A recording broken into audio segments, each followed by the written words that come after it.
오늘 아침 일라디오. 안녕하십니까. 오늘 아침 일라디오 아나운서 오승원입니다. 올겨울 혹한이 찾아들 것이라는 전망과 달리 포근한 겨울이 될 거라고 합니다. 기상청이요, 다음 달부터 내년 2월까지 3개월 날씨 전망을 내놨는데요. 12월과 1월은 기온이 평년이랑 비슷하고요. 2월은 평년보다 더 높을 거라고 합니다. 올겨울 기온이 평년보다 높을 것으로 예상되는 건 북서태평양 해수면의 온도가 평년보다 높기 때문이라고 하네요. 이 해수면 온도가 높으면 우리나라 주변에 고기압이 발달하고요. 찬바람을 몰고 오는 대륙 한파를 막아준다고 하는데요. 올 가을도 이 고기압의 영향으로 더운 가을이 이어졌죠. 섭씨 5도 아래로 기온이 잘 떨어지지 않다 보니 지각단풍 사태가 빚어지는가 하면 11월에 진달래, 벚꽃 피었다는 소식이 전해지기도 하는데요. 근데 이러다가 추워 소리가 나오는 혹한의 날도 종종 있겠지만요. 이번 기상청 전망대로라면 생각보다 올 겨울엔 패딩 입을 날이 얼마 없지 않을까 하는 생각이 듭니다. 그래도 오늘 출근길 좀 춥고요. 전 패딩을 입었습니다. 내일은 다시 초가을 수준으로 기온이 오르고 비 소식도 있다는데요. 급변하는 날씨에 건강관리 더 중요해질 것 같습니다. 11월 25일 월요일 오늘 아침 일라디오 출발합니다.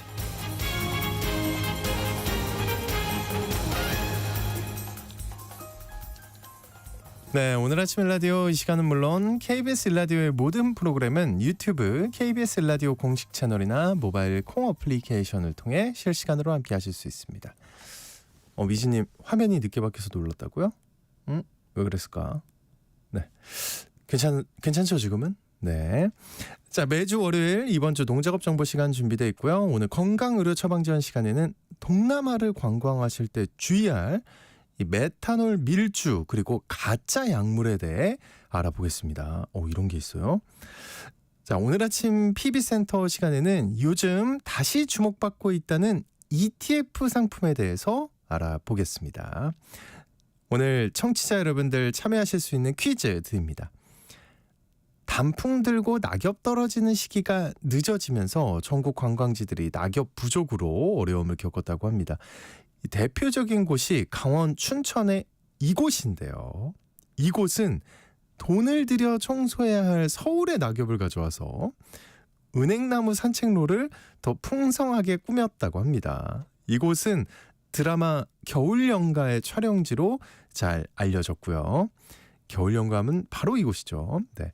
청평댐이 만들어지면서 생겨난 섬으로 배를 타고 들어가거나 집 와이어를 통해 들어갈 수 있는데요. 이곳의 은행나무 산책로 근사하죠?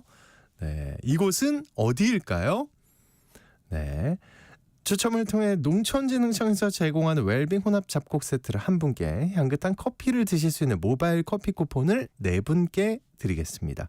방송에 참여하실 분들은 단문 50원, 장문 100원이 드는 유료 문자 샵 9730으로 보내주시기 바랍니다. 유익한 정보와 살아있는 이야기가 있습니다. KBS 오늘 아침 일라디오.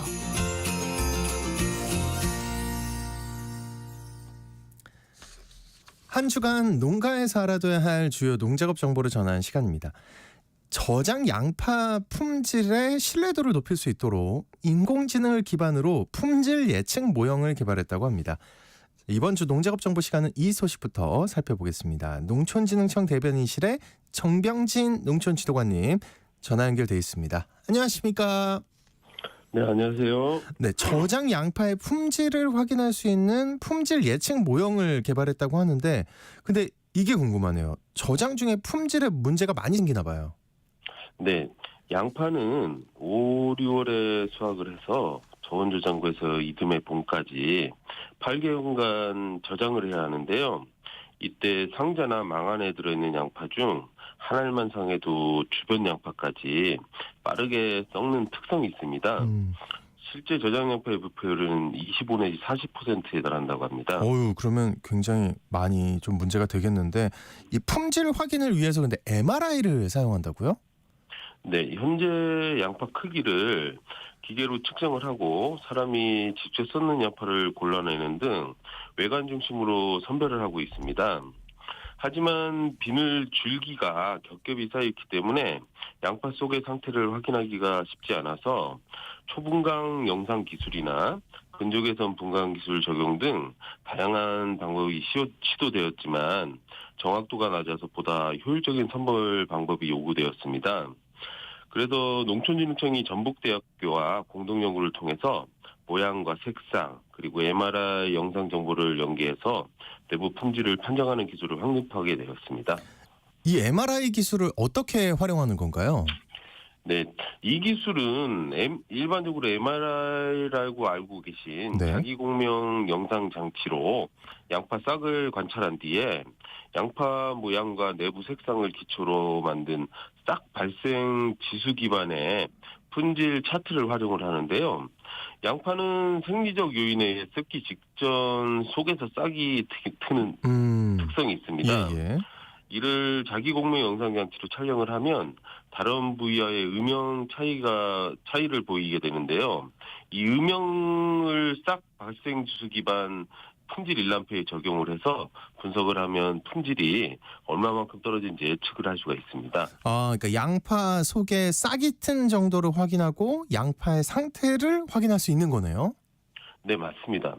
양파 내부의 싹튼 비중이 한계치를 넘기 시작을 하면 곰팡이와 내부 갈변 그리고 부패가 발생을 합니다. 그리고 싹튼 비율이 높아지게 되면 경도와 당도 그리고 매운맛과 저장성 등이 감소하는 경향을 보였습니다. 이번 연구는 MRI를 기반으로 저장성과 모양 그리고 맛까지 연동을 함으로써 저장양파 선별에 새로운 가능성을 제시했다는데 의미가 있다고 할 수 있겠습니다. 네, 1년 내내 좀 품질 좋은 양파 좀 저렴하게 먹을 수 있도록 좋은 기술 빨리 현장에서 활용되면 좋겠고요. 자, 그리고 요즘 드론을 활용한 항공 방제가 부쩍 늘어나고 있는데 이 드론을 활용해서 방제할 때 주의할 사항을 동영상 교육 자료를 제작해서 배포했다고요. 네, 이번에 제작 배포한 동영상 교육 자료는 농촌진흥청이 올해 5월 전북특별자치도 농업기술원과 한국농업기술진흥원의 협업을 통해서 기존의 매뉴얼을 바탕으로 제작을 했는데요. 기존의 동영상 교육 자료 내용을 보완해서 전달력을 높였습니다. 1분짜리 무인 항공 방제 소개 영상과 3 내지 4분 분량의 주제별 동영상 4편으로 구성이 되어 있습니다. 주제별로 어떤 내용들이 구성되어 있나요? 네, 1편에서는 농업인과 항공방제업자가 알아야 할 농약의 기본 정보와 농약 날림의 원인, 그리고 농약 날림 예방 준수사항 등을 소개합니다. 그리고 2편에서는 항공방제법 신고 등 행정 절차를 담고 있는데요. 기체 안정성 인증 절차와 비행 승인 절차 등 필요한 행정 절차와 준수 방법 등을 안내하고 있습니다. 3편에서는 항공방제 시행 전에 항공방제 농약이나 비산 예방을 위한 노즐의 선택 방법 등 조종자가 준비해야 할 내용을 담고 있고요.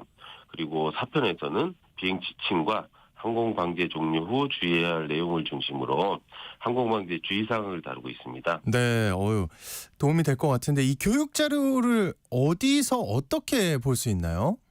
네, 농촌진흥청의 공식 유튜브 채널을 통해서 보실 수 있고요. 농업기술 포털인 농사로에 접속을 하셔서 강의 동영상을 검색하셔서 시청을 할 수가 있습니다. 안전한 무인 항공 방제를 위한 자료가 현장에서 많이 활용이 되면 농약 날림 피해와 비행사고 예방에 많이 기여할 수 있을 것으로 기대를 하고 있습니다. 네.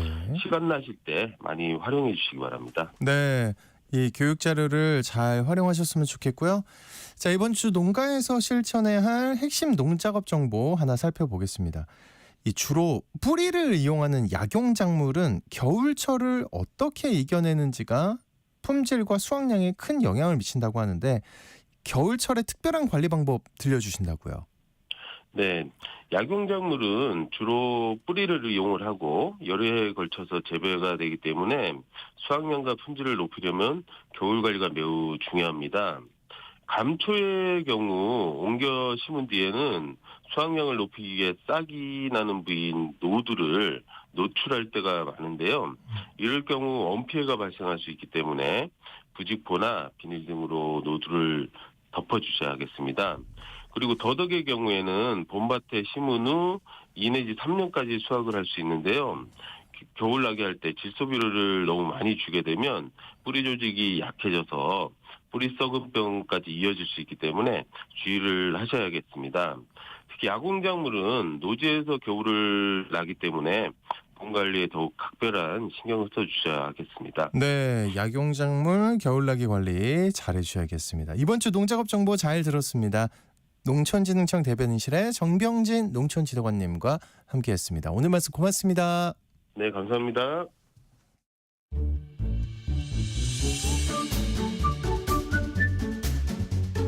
아침을 여는 기분 좋은 습관. KBS 오늘 아침 1라디오.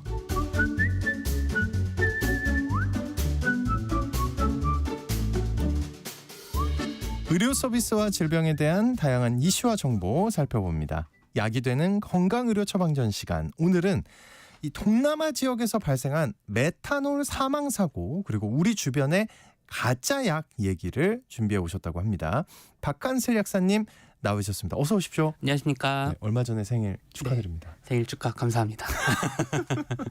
저는 근데 이거 몰랐는데 메탄올 이 가짜 술을 먹고 관광객들이 동남아에서 사망을 했어요. 네, 우리나라에서도 많이들 가는 라오스에서 일어난 일인데요. 네. 이제 외국에서 일단 발견된 사고이기도 하고 그다음에 불행 중 다행으로 한국인들은 아직 피해자가 없어서 다행이네요. 네, 예. 외신을 통해서 보도가 됐는데 그냥 한 6명 정도가 정말로 사망을 하셨습니다. 술을 먹고. 네, 근데 예. 그 제일 최근에 발생한 게 이제 호주 관광객들의 사망 사건인데 그분들이 막 어디 뭐 으슥한 뒷골목에 가서 뭐 이상한 걸 먹었다 이런 게 아니고요. 그냥 숙소에서 무료로 제공하는 보드카를 공짜라고 드시라고 먹었는데 그 안에 메탄올이 함유가 돼 있던 거예요. 심지어 무료 제공이에요. 네, 그래서 그분들은 그냥 당연히 웰컴 드링크 억울하다. 같이 생각을 했을 그러니까요. 건데 예. 그걸 먹고 돌아가시니까 얼마나 억울한 일입니까? 그래서 그렇게 사망하신 분이 이제 국적 여러 나라들이 다 있는데 한 6명 정도 되는 상태고 그러다 보니까 각국 외교 당국에서도 그런 데 가서 혹시나 술 먹고 이럴 때 좀 주의를 해달라 그렇게 얘기를 하고 있는데 메탄올이 사실 맛으로 구분을 하기는 굉장히 어렵다고 합니다. 아, 그래요? 네, 제가 술 맛이랑 비슷한 거예요? 그러니까 뭐 똑같이 알코올의 종류인데요. 이제 우리가 흔히 먹는 술은 에탄올인 거고, 에탄올. 네, 예. 메탄올은 그거랑 조금 다른데 성질이 거의 유사하기는 해요. 그래서 제가 뭐 메탄올 먹어본 건 아니지만 네. 전문가분들의 말씀을 빌리면 똑같이 그 특유의 알코올 냄새 같은 게 나기도 하고, 그다음에 먹었을 때 똑같이 몽롱해지는 그런 술 취하는 느낌도 들다고 합니다. 그런데 이게 나중에 좀 설명을 드리겠지만 독성이 훨씬 더 심하기 때문에 그런 게 문제가 되는 건데 어쨌거나 우리가 맛으로 구분하기는 어렵다. 특히나 이제 이 관광객분들이 드신 것 같은 보드카는 굉장히 고도수 술이잖아요. 네. 그러면 그냥 에탄올로 된 술을 먹어도 굉장히 독하다. 독하다 이런 네. 느낌이 드는데가 이제 메탄올인지 아닌지 구분은 어려운 거고 그럼 이거를 참 어떻게 대응해야 되는 게 문제인데 뭐 실험실 가져가서 분석을 해보면 이건 메탄올 술이네요 하는데 우리가 먹어서는 구분을 할 수가 없다 보니 세상에. 네, 그래서 어떻게 하면 좋으냐 공식적으로 유통되는 주류만 먹어라. 그러니까 뚜껑이 따진 음료 같은 거는 웬만하면 먹지 말고. 네, 그다음에 공식 그런 주류 제공 업체가 만든 그런 술만 먹어야 된다. 왜냐하면 보통 이렇게 메탄올이 함유된 거는 밀주 문제거든요. 공식적으로 만드는 술에는 그런 게 안 들어가니까 이제 밀주를 웬만하면 먹지 않도록 최대한 노력해라 이런 거죠. 그러니까 제가 이 얘기를 들으니까 이제 납득이 되는데 처음에 오프닝 할 때만 해도 무슨 생각이었냐면요. 그 짧은 순간에 무슨 생각을 했냐면 이걸 왜 속지? 네. 근데 지금 웰컴 드링크로 주면 이건 100% 속을 수. 이거는 근데 그러니까 밀주 얘기를 마지막에 잠깐 하셨는데 메탄올이 그러면은 뭐 가격이 저렴한 거예요? 또 돈 문제입니까 이거? 네, 이게 예. 생산부터 좀 다른데요. 메탄올은 식용으로 만든 물질이 아니기 때문에 우리가 공장에서 화학적으로 막 합성을 합니다. 그래서 뭐 천연가스라든지 아니면 석유 같은 이런 부산물로 만드는 거라서 생산 단가도 좀 낮고 대량으로 생산하니까 좀 불순물 같은 것도 들어가고 그러는데 에탄올은 우리가 막 희석식 소주라고 하죠. 보통 그런 흔히 먹는 소주 같은 거 보면 에이 뭔가 좀 건강하지 않을 것 같고 이런 생각이 들 수도 있는데 예, 예. 이런 것들은 공장에서 만드는 게 아니라 발효를 통해서 만듭니다. 모든 술들은 다 그렇게 만들어서 뭐 옥수수라든지 사탕수수 아니 우리나라 같은 경우는 그 버블티에 들어가는 버블 있죠. 네, 그게 타피오카라는 성분인데 그 타피오카를 발효시켜서 만들어요. 우리나라 소주들은. 그래서 이렇게 발효라는 좀 안전한 과정을 거쳐서 만들다 보니까 단가가 좀 비싸집니다. 그래서 생산 단가부터 한 30%에서 50% 정도는 에탄올이 더 비싸다. 그러니까 일단 가격 차이는 나는데 요 가격 차이를 더 벌리는 게 바로 세금이죠. 우리나라도 소주 한 병에 세금이 한 절반 정도 된다고 하거든요. 원가 기준으로. 그런데 다른 나라들도 이제 주류에 붙는 세금이 꽤 많은 건 주제의 사실인 거고. 그러니까 생산 단가도 훨씬 낮은데 세금까지 생각하면은 가격 차이가 엄청 나니까 좀 이런 나쁜 마음을 먹는 사람들이 종종 나오는 거고요. 네네네. 이게 꼭 동남아만 그런 게 아니고 당장 올해 6월에 인도 같은 데서도 그런 일들이 벌어졌어요. 그래서 한 34명이 사망하는 일이 있었고 예. 근데 또 그 인근 지역에서 또 몇 년 전에는 한 80명이 사망하는 일도 있었고 이 메탄올 때문에요? 네. 그래서 이게 아. 꼭 어떤 지역의 문제라기보다는 개발도상국에서는 이런 문제들이 좀 빈번하게 일어나기도 한다. 그래서 특별히 더 조심해라. 네, 그런 지역에 여행 갈 때는 뭔가 좀 뭐 이건 무슨 술이냐 그러면 아 먹어봐라 하면 약간 이런 것도 좀 조심을 해야 되는 거죠. 우리가 구분할 수는 어려우니까. 네. 아니 이게 특히나 또 네. 그런 데 가면은 왠지 막 체험해보고 싶은 마음도 그쵸. 들고 그죠? 뭔지 알죠? 이렇게 막 문화체험 같은 느낌으로 아 먹어봐 우리나라 이거 다 먹는 거야 하면은 빼기도 좀 그렇거든요. 네. 아 근데 무조건 빼야겠네요 이제는. 야 근데 무섭습니다. 예. 또 그런 생각도 들 수도 있을 것 같아요. 그거 어차피 정말 위험한 거면 그거를 대놓고 그렇게 팔 수가 있냐. 망당 이제 술집에서 술 먹다 갑자기 옆사람이 픽픽 하나씩 쓰러지면 너 뭐냐고 막 멱살 잡고 난리가 날 거 아니에요. 근데 이 나쁜 마음을 먹을 수 있는 이유가 있는 게요. 메탄올은 우리가 에탄올인 술을 먹으면 그냥 조금 있으면 금방 대사가 시작이 돼서 부정적인 작용들이 바로바로 나타나기 시작을 합니다. 그런데 메탄올은 최소 한 12시간에서 하루가 지나야지 독성이 나타나요. 세상에 또 잠복기가 있어요. 네. 그러니까 그리고 또 이제 이분들이 메탄올을 그냥 생 메탄올을 파는 게 아니고 술에 섞어서 양을 불리는 방식으로 하거든요. 그러니까 당장 먹을 땐 또 모르고 또 이런 게 되는 거죠. 그러니까 막 독성이 나타났을 때는 이미 술 판 사람은 도망가 있는 아하. 그런 좀 문제점이 있는 악질적인 범죄인 겁니다. 아 근데 메탄올이 뭐길래 그러니까 어떻게 그렇게 되는 거예요? 요거를 좀 먼저 설명드리면 좋을 것 같은데 네. 메탄올이 자체가 인체에 해롭다기보다는요. 메탄올이 대사 그러니까 우리 몸에 들어오면 분해가 되겠죠. 알코올도 분해가 되잖아요. 에탄올도. 그래서 분해되면서 다른 물질로 바뀌는데 그 물질이 우리한테 굉장히 해로운 효과를 내는 거거든요. 요거는 술이랑 비교해서 설명드리면 좀 이해가 쉬우실 것 같은데 우리 막 술 엄청 먹으면 다음날 되게 메스껍고 머리 아프고 막 그런 증상들이 나타나죠. 네네. 그거는 술의 성분인 에탄올이 한번 분해가 되면은 아세트 알데히드라고 하는 물질이 됩니다. 그거 나쁜 거죠. 네, 그게 숙취의 원인이 되는 물질인데 예. 그러다 또 조금 지나면 괜찮아지죠. 그거는 아세트 알데히드가 또 한번 분해가 되면은 아세트산 그러니까 식초로 바뀌어서 식초는 좀 무해한 물질이잖아요. 그러니까 우리 몸에 좀 활력이 돌아오고 좀 이제 술 좀 깨는 것 같다 이렇게 되는 건데 메탄올도 똑같은 알코올이라서 똑같은 과정을 거칩니다. 네. 그런데 만들어지는 물질이 조금 다른 게 문제예요.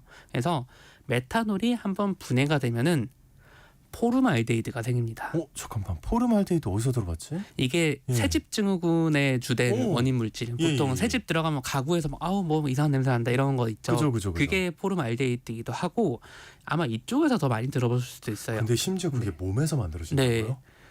그러니까 이게 참 이거는- 정말로 네. 좀 위험한 상황인데 더 나쁜 거는 포름알데히드가 분해가 되면 포름산이라는 또 독성 물질이 된다는 거예요. 이 포름산이 사실 가장 문제가 되는 게 사람의 세포는 이제 외부의 영양분을 먹어서 자기 에너지 활동을 하니까 이제 살 수가 있거든요. 근데 이 에너지 활동을 굉장히 방해를 해버립니다. 그러면 우리 몸에서 에너지를 많이 쓰는 기관들이 다 타격을 입어요. 근데 네. 그 중에서 가장 대표적인 게 시신경입니다. 그래서 메탄올 분량으로 그냥 순수 메탄올은 소주 한 잔이 보통 한 50ml에서 70ml 정도 되거든요. 네네. 근데 그거에 반잔, 소주 반잔 분량만 먹어도 실명이 생길 수가 있고, 메탄올을 마시면 네, 근데 소주 한 잔 분량 정도 먹었다 하면은 정말 잘못하면 사망에까지도 이를 수가 있기 때문에 네. 정말로 이 메탄올이 대사체에 생기는 포름산 이런 것들이 굉장히 좀 위험한 거라고 할 수가 있습니다. 하긴 그 뭐지 웰컴 드링크가 양이 조금이잖아요. 네, 그걸로도 충분히 시신경도 나갈 수 있고 죽을 수도 있다는 네, 거네요. 그런 거죠. 세상에 무섭습니다. 근데 이러면 예를 들어 막 가정하고 싶지는 않은데 혹시 이제 조금이라도 먹게 됐어요. 네. 12시간이 아직 안 지났습니다. 어떻게 해야 됩니까? 조금 황당하게 들릴 수는 있는데요. 네. 그때 응급 상황에서 우리가 대처할 수 있는 방법 중에 하나가 술을 먹는 겁니다. 예? 잘 이해가 안 되시죠? 예. 그래서 그 우리가 지금 본인 방송하기 편하려고 아무 말 하는 거 아니죠? 아닙니다. 네네. 이제 아까 말씀드렸듯이 메탄올은 분해가 돼서 생기는 물질이 문제를 일으키는 거잖아요. 메탄올 자체보다는. 그런데 이 메탄올과 에탄올, 우리가 먹는 술은 그 똑같은 효소를 통해서 대사가 됩니다. 그러니까 비유하자면 이런 거예요. 막 서부 영화 같은 거 보면은 악당들이 막 말을 타고 도망가다가도 네. 갑자기 버팔로 떼가 나타나서 길을 막으면 못 지나고 멈추죠. 네. 길은 하나밖에 없고. 음. 이거랑 똑같이 우리가 똑같이 그 메탄올을 대사하는 효소가 에탄올이 막 쏟아 들어오면 에탄올을 대사하느라고 메탄올을 가만히 냅두는 거예요. 독성 물질 안 만드네요. 네, 그래서 그 알코올을 정말로 많이 먹어주면 이제 에탄올을 많이 먹으면 이제 숙취가 생기는 방향으로 효소들을 계속 쓰기 때문에 오히려 메탄올을 써서 독성 물질을 만드는 과정이 굉장히 늦춰지는 거죠. 그러니까 정말로 술이 약이 될 수가 있는 거고요. 그럼 그 찰나에 병원에 가는 거예요? 네, 그래서 그 병원 가서도 실제로 에탄올을 그렇게 주입을 하는 경우가 있습니다. 그래요? 병원에서 술을 쓴다는 게 참 웃길 수 있는데 예. 정말로 그렇게 하면 도움이 되고요. 물론 이거는 응급 상황에 쓰는 거고 이제 좀 큰 병원이나 시설이 괜찮은 곳에는 이제 포메피졸이라고 하는 메탄올 전용 이 해독제가 있습니다. 네, 그걸 먹으면 이제 이런 알코올 분해 효소 자체를 좀 억제를 해서 그럼 독성 물질이 또 덜 생기겠죠. 그래서 급한 경우는 이렇게 술을 먹는 게 좀 도움이 될 수 있다는 거고요. 근데 이미 좀 증상이 심하게 나타났다라는 네. 거는 체내에 그 아까 메탄올이 분해져 생기는 포름산이라는 게 많이 쌓여 있는 상태이기 때문에 그런 경우는 이제 우리가 투석이라고 하는 게 있습니다. 혈액 투석이라는 게 있는데 그걸 해야 돼요. 예. 우리 몸의 혈액을 외부로 뽑아내서 한번 필터에 걸러주고 다시 또 넣어주는 이 신장에 문제 있는 분들이 맞습니다. 많이 하는, 네, 정확하게 알고 계시는데 그런 분들이 주로 하시는 건데 신장이 원래는 체내에서 이제 필터 역할을 해주는데 그게 안 되니까 바깥에서 해주는 건데 그게 우리 몸에서 안 되니 바깥에서 한번 쫙 빼주면 이제 독성 물질도 제거가 되는 거죠.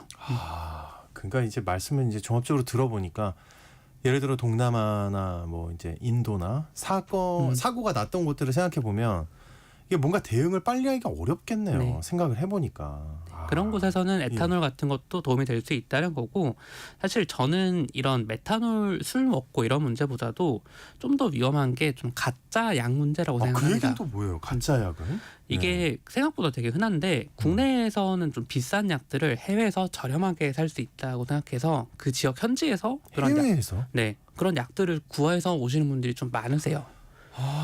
네. 뭔지 알 것 같아요. 예, 예. 그러니까 좀 민망한 얘기일 수는 있지만 제일 문제가 되는 게 발기부전 치료제들을 그렇게 해외에서 많이들 사오시더라고요. 해외에서요? 네. 이해가 안 되네. 발기부전은 왜냐면 한국에서 구하기 너무 쉽잖아요. 네. 그런데도 그게 더 저렴하고 뭔가 더 효과가 좋지 않겠느냐. 안 돼요. 네. 예. 근데 이게 그 불법으로 만들면 훨씬 싸기는 합니다. 그런데 이게 안에 성분이 뭔지 잘 모른다는 점에서는 그 메탄올이 들어있는 밀주랑 사실은 상황이 똑같은 거죠. 그래서 뭐 어떻게 보면은 그 나라들에서 그런 걸 먹는 건 조금 이해가 될 수 있는 게 특허 있는 약은 비싸고 그런 나라들은 경제 수준이 낮으니까 그런 나라들은 그래서 정부에서도 약간 좀 묵인을 해주는 그런 것도 있기는 합니다. 근데 우리나라는 그런 게 아니기도 하고 그러니까요. 이게 참 알약 한 알이니까 별거 아니라고 생각하시는 분들이 많은데 이게 한 알에 약효를 내는 성분이 얼마나 균질하게 들어가냐가 굉장히 중요한 관리 수준이거든요. 이분하게 들어가요. 네, 이분하게 들어가는 거.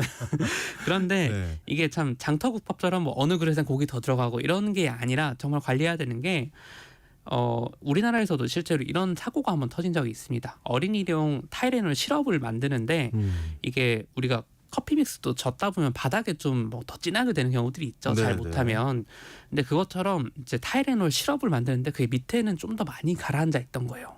그래서 뭐 어린이용 시럽을 만드는데 마지막 병에는 엄청 진하게. 세상에. 그래서 예. 그거를 먹으면 사고가 나니까 막 리콜이 대규모로 일어나고 이런 일도 있었거든요. 이렇게 관리하는 우리나라도 그런데 이제 과연 그 발기부전 치료제 한 알에 얼마나 들어있냐는 확인이 안 되는 거고요. 제발 예. 해외 가서 약 사오지 마세요. 예. 그래서 그게 정말 끔찍한 경우에는 한 알에 한 5알, 6알 성분이 들어있으면 이제 혈액이 너무 몰려서 좀 괴사할 수도 있는 그런 아이고. 즉시 응급실에 가야 되거든요.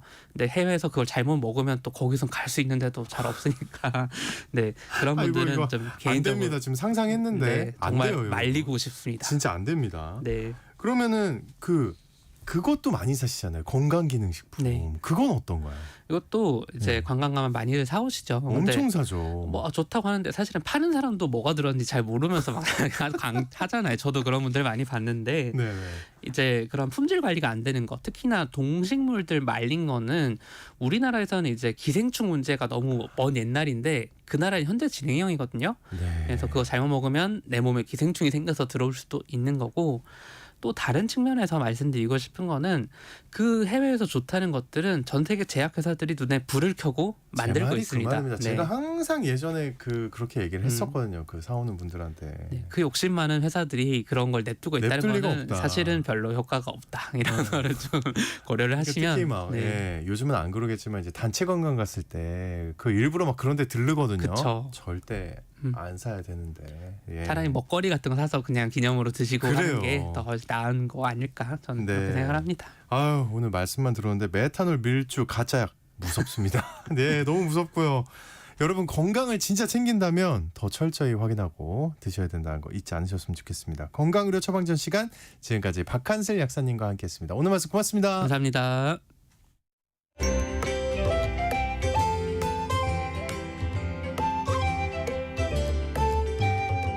상쾌한 하루의 시작. KBS 오늘 아침 1라디오. 요즘 금융시장에서 상장지수 펀드라고 하는 ETF 상품에 돈이 몰리고 있다는 얘기 어디선가 어디서든 많이 들어보셨을 거예요. 그런데 이 가상화폐 ETF, 퇴직연금 ETF, 방산조선주 ETF 거의 모든 투자에 ETF가 붙을 정도로 종류가 굉장히 다양한 것 같은데요. 자, 오늘 아침 PB센터에서 ETF 상품이 뭔지 또 재테크에 꼭 필요한 건지 살펴보겠습니다. 하나은행 클럽원 한남 PB센터의 박진석 부장님 나오셨습니다. 어서 오십시오. 안녕하세요. ETF가 일단 어떤 뜻이고 어떤 구조를 갖는 건가요, 이게? 네, ETF는 Exchange Traded Fund의 머리 글자로 네. 상장 지수 펀드 또는 그냥 ETF로 불리웁니다. 기본적으로는 넓은 의미의 펀드 상품으로 보시면 됩니다. 가장 큰 특징으로는 거래소에 상장을 해서 주식처럼 매매를 한다는 점으로 주식과 펀드의 장점을 모은 하이브리드 상품으로 보시면 됩니다. 상품의 이름은 주로 운용사 브랜드와 운용 전략을 합성해서 만들게 되는데요. 예를 들어 삼성자산운용에서 만든 ETF는 앞에 코덱스가 붙고 미래에셋은 타이거 그리고 하나자산운용은 원큐 이런 브랜드의 운용 전략을 합성합니다. 예컨대 코덱스 200은 코스피 200에 투자하는 ETF, 타이거 반도체는 반도체에 투자하는 ETF, 원큐 회사채는 당연히 이제 회사채에 투자하는 ETF 이렇게 보시면 되고요. 네. 이러한 ETF는 일반 펀드와 큰 차이가 없어 보여요. 그런데 이제 몇 가지 차이를 말씀드리면요. 일반적인 펀드는 매입과 매도에 시차가 발생을 합니다. 그러니까 내가 지금 팔고 싶어도 시간이 걸리는 거죠. 그렇죠. 어. 예컨대 나스닥에 투자를 해서 한 10% 이익을 봤어요. 그래서 이제 수익을 확정하기 위해서 환매를 했을 때 당일 저녁에 3% 나스닥이 폭락을 한 거예요. 그러면 결과적으로 펀드로 가입하신 분은 이제 10%가 아닌 7%의 이익으로 이제 종결이 되는 건데 나스닥 투자를 ETF로 했을 때는 내가 매도하는 바로 그 가격으로 이제 수익이 확정이 된다는 차이점이 있습니다. 그건 주식이랑 똑같네요. 그냥 그렇죠. 파는 그 시점에 딱. 그래서 예. ETF가 이제 주식 시장에서 거래가 되니까 바로 그 가격 이렇게 보시면 되고요. ETF는 주로 인덱스에 투자를 하는 구조를 갖습니다. 이른바 이제 패시브 투자라고 하는데 코스피 200, 코스닥 150, 나스닥 100 등의 주식을 묶어서 하나의 상품으로 만들게 됩니다. 이렇게 뭔가 여러 자산을 묶다 보니까 굉장히 다양한, 그러니까 상품 구성이 다양한 ETF들을 보는 거네요, 우리가. 그렇죠. 예. ETF는 전통적으로는 앞서 말한 코스피나 나스닥 등의 그 나라의 주가 지수를 추종하는 것에서 시작해서요. 반도체, 2차 전지 등 해당 산업의 주요 종목을 묶어서 묶음으로 이렇게 만들게 됩니다. 네. 최근에는 방산 업체에 투자하는 방산, 또 관심이 많은데 비만 치료제 제조사에 집중하는 비만 치료제 ETF 등도 눈에 띕니다. 또 주식뿐만 아니라 미국 회사채 ETF, 금에 투자하는 금선물 ETF, 심지어 구리나 비철 금속에 투자하는 ETF도 있으니 그 종류는 매우 다양하다 이렇게 말씀드리겠습니다. 네. 근데 ETF가 이제 원래 있던 거예요? 원래 있었습니다. 원래 있던 거예요. 네. 근데 이제 이게 굉장히 커졌다, 시장이. 맞습니다. 네. 네. 그 특별히 요즘에 이렇게 뭔가 ETF 하는 네네. 돈이 몰리는 그런 이유가 어떤 거예요? 네, 자금이 많이 몰린다는 거는 장점이 있기 때문일 텐데요. 일반적인 펀드 대비 장점은 첫째로 현재 ETF에 속한 자산이 어떤지 실시간으로 조회가 가능합니다. 즉 투명한 운용이라고 볼 수 있는데요. 네네. 예를 들어서 은행주에 주로 투자하는 코덱스 은행이라는 종목을 검색하면 거기에 뭐가 들어있는지 볼 수가 있어요. 그래서 KB은행의 20%, 신한은행 19%, 하나은행 18% 이런 식으로 이 바구니에 뭐가 들어있는지 소비자가 볼 수 있다 이렇게 보시면 됩니다. 비중까지도 그럼 확인할 수 있는 거네요. 그렇죠. 예. 반면에 이제 일반 펀드는 그것을 시차를 둬야 돼요. 이제 법상 그거를 실시간으로 볼 수 없게 돼 있거든요. 예. 두 번째 장점은 거래에 따른 비용이라고 볼 수 있는데요. 일반 펀드에 대비 저렴하다는 점이에요. 똑같은 코스피 200 인덱스에 투자하더라도 운용 수수료가 일반 펀드에 비해 절반 정도이기 때문이죠. 그리고 모바일로 실시간 거래가 가능하다는 점도 ETF 투자 비중이 더 늘어날 것으로 보입니다. 네, 오늘 이제 지금까지 네. 여기까지 말씀을 듣다 보면 네. ETF가 펀드보다 훨씬 좋아 보이거든요. 맞아요. 네. 그러니까 하나은행 펀드 팀이 있을 텐데 싫어하는 거 아닙니까? 싫어할 수도 있는데요.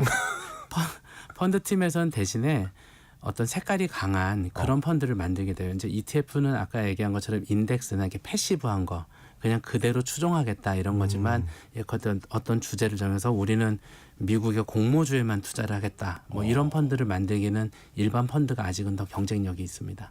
그렇군요. 그건 또 몰랐습니다. 저 이제 걱정한 거 아시죠? 네네. 네, 박 부장님. 회사 생활을 살짝 걱정해 드렸고요. 네. 근데 금융사들이 그러면 ETF 상품들을 어떻게 운용하고 수익은 얼마나 내는 거예요?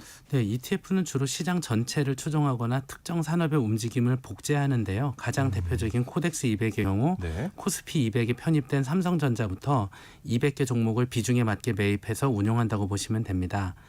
최근에는 좀 핫한 종목인 플러스 방사는 한화 에어로스페이스를 비롯한 10개 종목에 집중해서 투자를 합니다. 수익률은 해당 산업이나 기업의 가격이 올라가면 수익률이 좋아진다고 보시면 되는데요. 지난 1년 수익률은 아무래도 미국이 좋았거든요. 그래서 네. 코덱스, S&P 500, 나스닥, 반도체 이런 것들은 한 60% 정도 수익이 났고요. 이야, 예. 우리나라에서는 은행, 헬스케어, 조선해운 등이 약 40% 정도 수익이 났었습니다. 수익률로 보면 굉장하네요. 네, 근데 그렇지 않은 섹터도 있으니까요. 너무 이것만 지금 희망 회로를 굉장히 돌리고 있었거든요. 예, 지금 바로 멈춰졌습니다. 네. 근데 앞서 이제 거래 비용이 저렴하다고 하셨는데 네네. 수수료나 세금 같은 거 있을 거잖아요. 네. 이거 얼마나 발생하나요? 이거 주식 시장에서 매매를 하지만 증권 거래세가 없어요. ETF는. 그리고 운용에 따른 운용 보수는 국채나 채권 등은 0.1%가 채 안 되는 종목이 많고요. 주식에 운용을 하더라도 0.2에서 0.3 정도니까 일반 펀드의 한 절반 정도라고 보시면 됩니다. 네. 그리고 세금은 이익에 대해서 배당 소득세 15.4%를 납입을 하고요. 연간 2천만 원이 초과되면 다른 소득과 합산해서 납부하게 됩니다.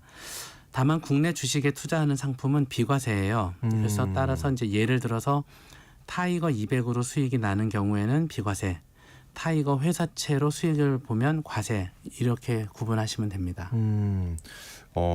국내 주식에 투자하는 상품은 비과세다. 네, 맞습니다. 네, 이거 네. 기억할게요. 그 앞서 말씀을 조금 해주셨지만 개인 소액 투자나 네.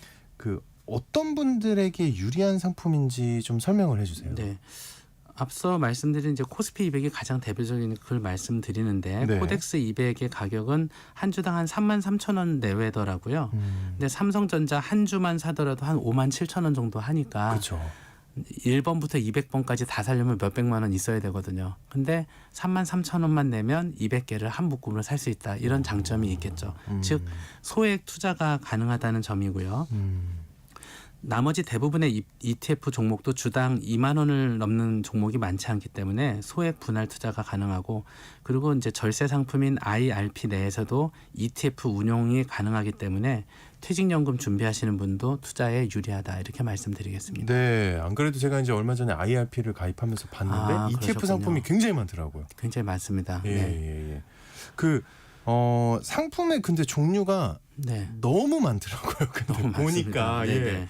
그래서 외려 저는 선택하기 굉장히 좀 어려웠는데 맞아요. 그 선택할 때 기준 같은 게 있을까요? 어떤 게 있을까요? 일단 너무 규모가 작은 ETF 뭐 50억 다 합해서 이런 ETF는 가입하시는데 왜냐하면 이제 상장이 폐지되는 경우도 있거든요. 너무 작으면 그런 경우도 있고요. ETF 자체의 상장이 네, 폐지된다. 너무 작거나 이제 소규모로 운영되는 경우 그래서 규모가 좀 있었으면 좋겠고요. 가장 좋은 방법은 그 몇백 개 되는 거를 내가 이제 연구하는 건 너무 어렵죠. 그러니까 은행이나 증권사 모바일에서 추천 상품 등 조합 표준 포트폴리오 제안을 합니다. 그래서 그런 걸 좀 보시면 될 것 같고요. 이제 한 가지 은행 앱은 아닌데 etfcheck.com이라는 그런 애플리케이션이 있어요. 그래서 etfcheck.com. 네, 그 사이트에 보면 해외 상장 ETF도 조회가 다 가능하고 제일 좋은 거는 이제 비교를 해주더라고요. 그래서 아까 계속 이제 말씀드리는 코덱스 200을 조회를 하면 몇 종목이 들어있는지 성과가 어떤지도 나오고 그 유사한 게 밑에 쭉 나와서 내가 이제 비교를 할 수 있는 그런 좋은 툴이 있습니다. 그거 etfcheck.com 네. 애플리케이션. 네, 애플리케이션이고 그냥 인터넷에서도 조회가 가능합니다. 그래요. 네. 예. 여러분 꼭 조회해 보시길 바라겠고요. 그러면은 이제 ETF 오늘 얘기를 쭉 듣다 보니까 이러면은 별도의 포트폴리오가 필요하지 않을 것도 같거든요. 네네. 다른 자산이랑 이제 분산 투자 계획 같은 거 이거 네. 어떻게 하면 좋을지 그리고 자신의 투자 성향 같은 거를 고려할 점이 있다면 네. 어떤 게 있을까요? 투자 성향은 이제 본인이 뭐 절대적으로 원금이 깨지면 안 되겠다 하면 이제 안정형 그리고 나는 원금이 다 손실 나더라도 무조건 이익을 얻어야겠다 하면 뭐 공격 투자형까지 5개로 나눠지는데요. 제가 그렇게 했습니다. 그냥 이제 중간인 공격이죠, 투자는. 네. 위험 중립형의 예를 들어서 제가 예시를 한번 해보면요. 가장 안전한 자산인 국채를 미국과 한국으로 나눠서 한 50%로 구성하고 선진국 투자 등급 채권을 20%, 배당 많이 해주는 배당주 ETF를 10%, 또 미국의 기술주 그런 거 10%, 그다음에 이제 코스피의 10% 이런 식으로 구성을 할 수 있고요. 자산을 편입한 후에 3개월 내지는 6개월 후에 성과가 어떤지 보고 다시 재분배하는 소위 말해 리밸런싱하는 절차가 필요합니다. 그렇군요. 그 투자 기간도 혹시 정해져 있나요? 이게 중도에 예를 들어 해지할 경우에 네. 리밸런싱 할 때 네네. 그 원금 손실의 우려 뭐 이런 게 좀 생길 수 있을 것 같은데 어떤가요? 이제 ETF는 원칙적으로는 만기가 정해져 있지 않습니다. 그냥 운용이 계속 되고요.